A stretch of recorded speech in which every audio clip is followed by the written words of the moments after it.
मेरी लाइफ में शादी कभी नहीं होगी। तुम आखिरी वक्त तक मेरे साथ रहोगी ना? क्यों? तुम्हें शक है मैं तुम्हारे साथ ही रहूंगी? क्या हुआ?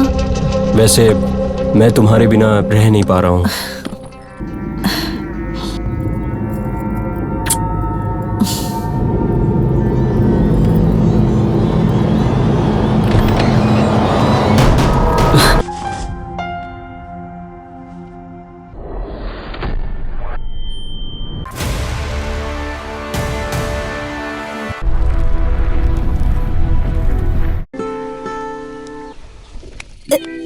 परंगी, हाँ? वो देखना उधर।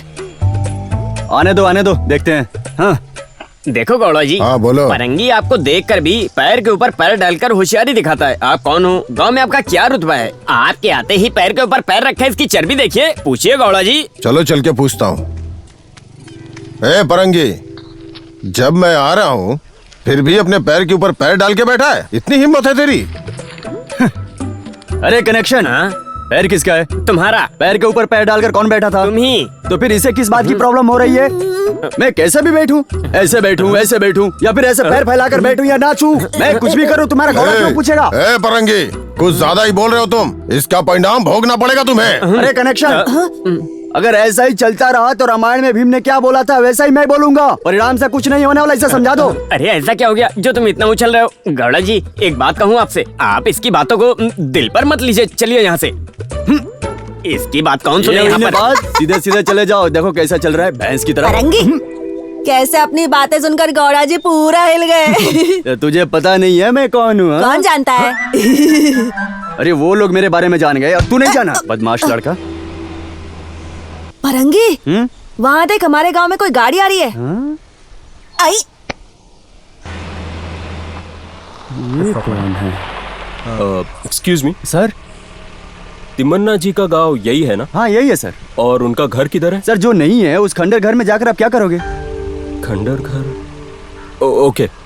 अभी वो लोग किस घर में रह रहे हैं? सर वो लोग तो इस गांव में नहीं रहते हैं, उनको गांव छोड़े 4-5 साल हो गए, पता नहीं कहाँ चले गए हैं, कोई भी नहीं जानता। गांव छोड़कर चले गए? हाँ सर। लेकिन क्यों? अरे वो बहुत बड़ी कहानी है सर, ये गांव है यहाँ मैं ठीक से बता नहीं सकता। चलो एक शांत जगह पे चलकर बताता हूँ, चलोगे सर? ऑलराइट, आइए। सर लेफ्ट लेफ्ट लेफ्ट ले लीजिए। हाँ यहीं पर रुक जाइए। आइए उतरिए सर।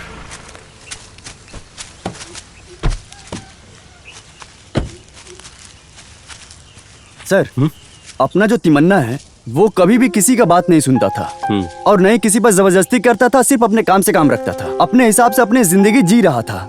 शादी की उम्र होने के बाद भी उसने शादी नहीं की और जब शादी हुई तो वो उस पे जान छिड़कता था।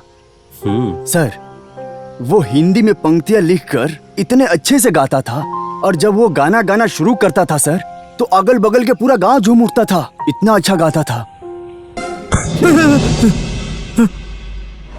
भाई बोलकर मेरी पीठ में चोरा भोंकता है। दिया हुआ काम ना करके बच्चों के साथ गांव घूम रहा है तो तेरे दिमाग में भूसा भरा हुआ है क्या? पशुपति की जुबान एकदम पक्की होती है, लोग उसकी जुबान से डरते हैं, लेकिन तूने मेरी इज्जत की ऐसी तैसी कर दी। एक नंबर का नालायक है तू। अगर मेरी बात नहीं मानी तो तेरे शरीर की चमड़ी पीट पीट कर उधाड़ के रख दूंगा मैं। गौड़ा जी, मारी गौड़ा के खेत में आपकी गाय बांधने की बात कर रहे हैं, किसी को भेजकर वहाँ से लाने के लिए कहिए। इधर आ, मैं तुझसे बोल रहा हूँ, तू जाके लेकर क्या, समझा? ये ले, अगली बार काम मांगने आया तो काट के रख दूंगा। भाग यहाँ से, देखना नहीं। भाग, नालायक कहीं का। आज तिमन्ना को क्या हो गया है, बिना हवा के टायर जैसा दिख रहा है, क्या हो गया है? तिमन्ना क्या बात है, चेहरा उतरा हुआ है? आपकी बीवी चंपा आई थी। परंगी, तुम सच बोल रहे हो? हैं, तुमसे झूठ बोलकर मुझे क्या मिलने वाला है, सच ही बोल रहा हूँ। जाओ जाओ जल्दी जाओ।